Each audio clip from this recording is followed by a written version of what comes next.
Welcome to another episode of the Podcast Profits Unleashed podcast, where we inspire coaches and consultants to use podcasting as a way to grow their business, both as a guest and also as a host. I am your host today, Karen Roberts, and today's guest is Marisol Colette. She is the fashion therapist. She's an international personal stylist and licensed psychotherapist who blends 2 decades of trauma healing with fashion consulting to help clients show up with clarity, confidence, and style. So in this episode, we're going to explore how personal style isn't just about looking good. It's a powerful strategy for aligning your brand, boosting your impact, and showing up as your most authentic self. So let's dive in. Welcome to the show, Marisol. Hi, thank you. There's some explaining, I think, needed. Psychotherapy and fashion. So how did this come about? What was your inspiration behind doing what you're doing now? Yeah, I believe that clients can use the tool of clothing and personal style to transform themselves both in personal life, but also in their business. And like you said, to create visibility, trust building, confidence, and to create a meaningful impact. So that's the umbrella of why I do what I do. The way that I got here was I am trained as a social worker, but I grew up in a family of artists and I went to art school. And when I left grad school, I started as a social worker and I worked in an institution that was fairly conservative, very traditional. And the expectation at that point in the early 2000s was that I wear professional clothes. And as a woman working in a professional place or a traditional place, it was like slacks and blazers. There was really one way to do it. And yet I am an artist at heart. And so I craved the creative side of things. And in that, I was pretty regularly audited and criticized by my boss. One thing that stands out to me is he said once, after being told by somebody that I looked inappropriate, he came and he checked my outfit out to try to figure out whatever. And he said, "Marisol, you're a star and we don't have stars here." Thanks for being as appalled as I was. But what that did was all of a sudden, I'm a young social worker who's trying to change the world, feeling really empowered about what I do, thinking I'm bringing all these gifts to the institution that I work at. And I'm being told, "You're wrong." And I'm noticing this through how you're dressing. You're too bold. You're too amazing. You're too out there. And I want you to turn that off, not just tone it down. I want you to turn that off because we don't have stars here. And so then what happened is I became very insecure. I was like, wait, I thought I came here feeling amazing with these gifts, and now I'm not sure how to show up. And that was both physically, but it was also like, how do I show up as not a star when that's inherently who I am? So meanwhile, as this craving for creativity is alive inside of me, I'm helping my friends go through their closets for fun and for free. And in doing that, I had this one girlfriend, I'll never forget this moment. And she says to me, we're driving home from going to see this play. And she says to me, "Marisol, this is so much more than what to wear or what not to wear. This is actually transforming me. I feel so much more confident.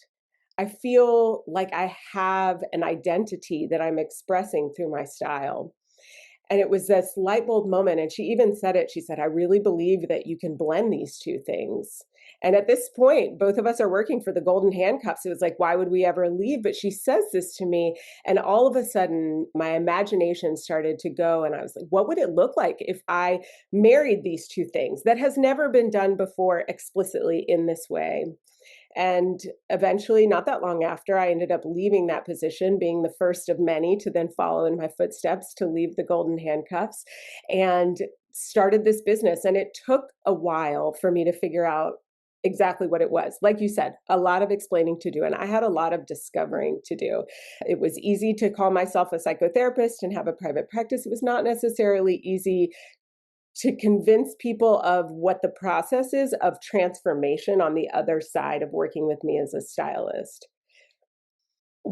That is phenomenal. And I totally understand that. I don't come from the corporate world. And I think that was maybe there was a little bit of a rebellion in me. I could never see myself in those kind of outfits. Like you said, you feel that you should show up in that particular way. I look pretty normal these days, brown curly hair, but I would always have braids and they would be pink and a mixture of pink and purple. And that was my brand. And it's interesting. I did tone it down when I became the host of the Icons of Real Estate podcast, because I was dealing with that corporate arena and I wasn't told. So it's quite funny how it makes you feel. I felt that I shouldn't show up with my pink braids anymore. I should tone it down and become more normal.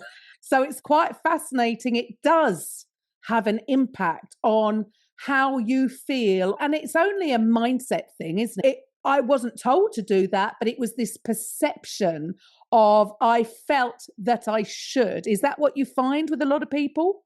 Yeah, a lot of people think, okay, they'll come to me and they'll say, I should be dressing for my age, or I'm working with all men, or I'm a man in this world and I don't want to look XYZ, but I want to give off this professional vibe. And when we're working for people or representing an organization or a group of people, it is important that we think about the culture. And how can we then integrate the most important parts of our personality with that? Because you are unique, you are a brand, and they didn't invite you to do that podcast, or you didn't decide to start that podcast because you were somebody else. You bring yourself to it. And I understand what you're saying about, like, how do I meet the client where they're at? Like, how am I going to get them to believe me and also understand that I'm somebody different? I can take them to levels that are different than anyone else. I'm the right person for this job. So how do you actually do this? So what is it that you're actually doing? You're helping, and is it just women? Is it men and women? What is it you're helping them achieve?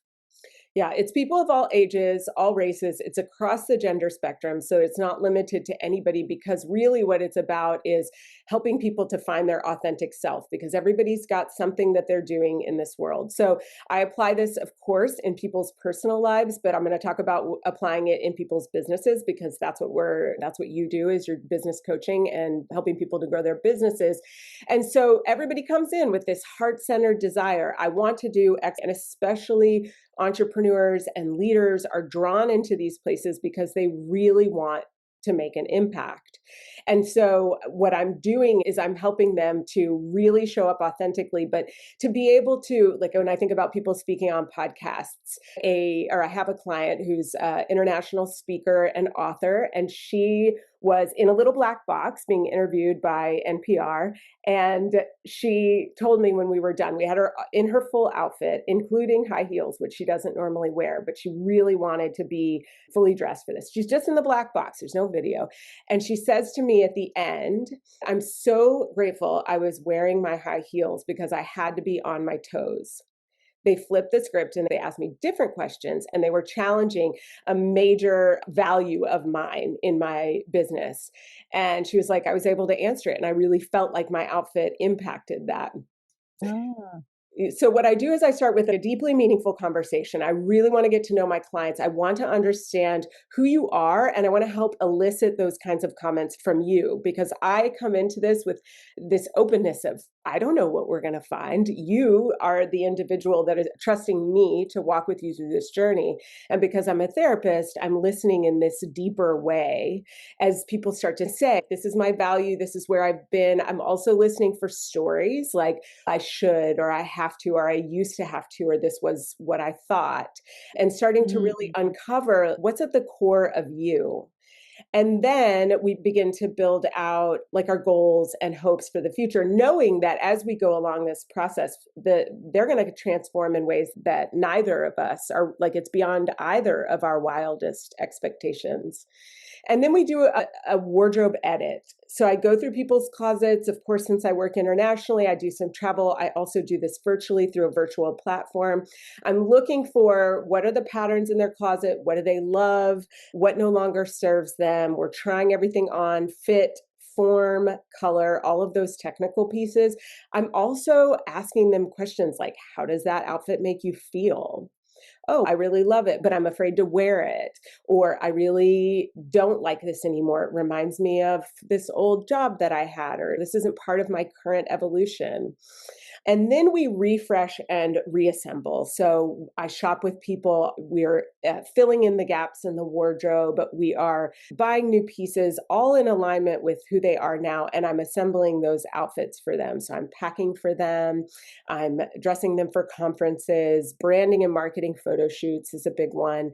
And we're just assembling a wardrobe so that whether they're on a podcast that doesn't have visual, they are speaking, just like that one client, they're speaking in ways that are really powerful, that they feel confident. They're like, yes, I'm going to get my message across. Or speaking publicly, of course, when people see us, what we are wearing does have an impact. What I'm hearing from you is that, yes, it's more about actually how it's making you feel. Yes, the obvious thing is how you look, Sure. but actually, what I'm hearing is the undertone is the more powerful thing is how it actually makes you feel. And then the knock on effect to that, because of how you show up in the world, you're going to get better results because you are more confident. So, what do you see as the biggest challenges? Do you feel or do you see that many people are afraid or dress themselves down as opposed to up? What do you see out there? Yeah, that happens all the time, or wear clothes that are ill-fitting, like oversized, for example, or wear things because they think it's more quote unquote age appropriate. Yes, so the hiding components, there's like hiding and conformity. So I have a client who is a consultant for a particular company. He is doing a rebrand because he's written a book and he has more elements of his life than just the company that he consults for. So he wanted to be his brand, and the consulting is a branch of who he is. So we really had to remove the business that he's working consulting for was the identity, and we had to flip that so that he had his own identity. So he was hiding in a way, or conforming to this identity of I am a consultant for. And then there are other people who are just so, they lack confidence, so they don't want to show up, or they avoid taking speaking engagements. They avoid getting out there in the world because I don't know what to wear. You'd be amazed at how many people pass up opportunities simply because they don't know what to wear, or conforming and thinking, yes, I've got to do it this way, and totally losing themselves in the process. So that's one thing. I think also not seeing style as strategy. So you don't see it as an opportunity to set yourself apart from others. You don't even realize, like, I could actually use this to my advantage versus trying to figure out how to fit in. I could actually use my authenticity and my own personal way of showing up as the strategy for building my business, or having a bigger impact, or building more trust. People see us Mm. and they can feel our confidence, of course. They feel that either like, oh, this person's playing small, or they say, oh, wow, that person's really comfortable and confident. I want to work with them. I want to believe what they're saying. I want to know them.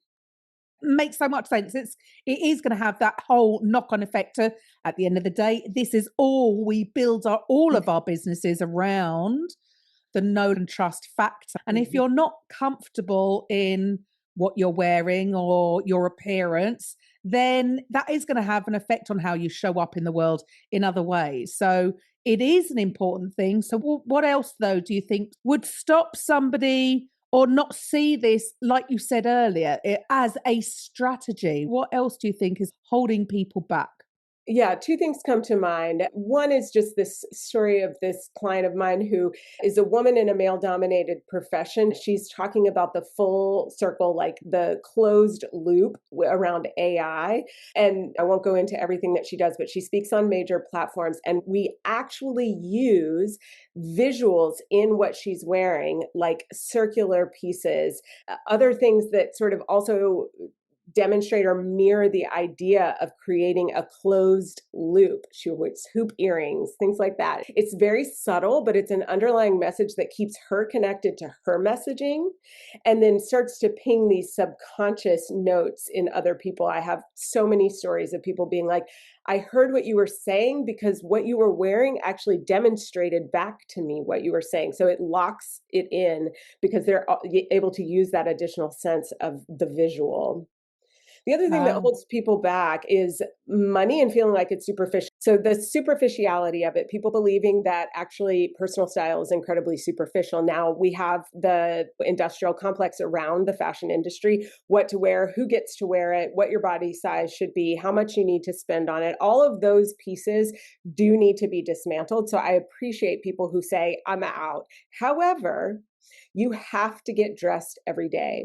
And so, what I'm suggesting is that in doing so, you actually know what you want to wear and that you actually think about it from the perspective of how do I want to feel? What's going to align with my identity? As opposed to saying, I'm not going to think about it at all, or I'm just going to throw it to the wind. So, superficiality. And then the other thing is time and money, thinking that people don't want to spend all of this money on things, they don't think it's worth it, etc. But the quality of clothes and simply having things that you haven't just collected or always worn or worn out is so important to growth in your life and your business and really feeling like you are worth it. Wearing quality clothes, people tell me this all the time. You had me buy the pair of jeans that were more expensive, and now I know why. It just feels different. They last longer, they feel better, they look better, and it just feels different. can completely relate because it's interesting, isn't it? When I speak on stage, I'm very particular about what I'm going to wear. Whereas I'm sat here behind my computer screen.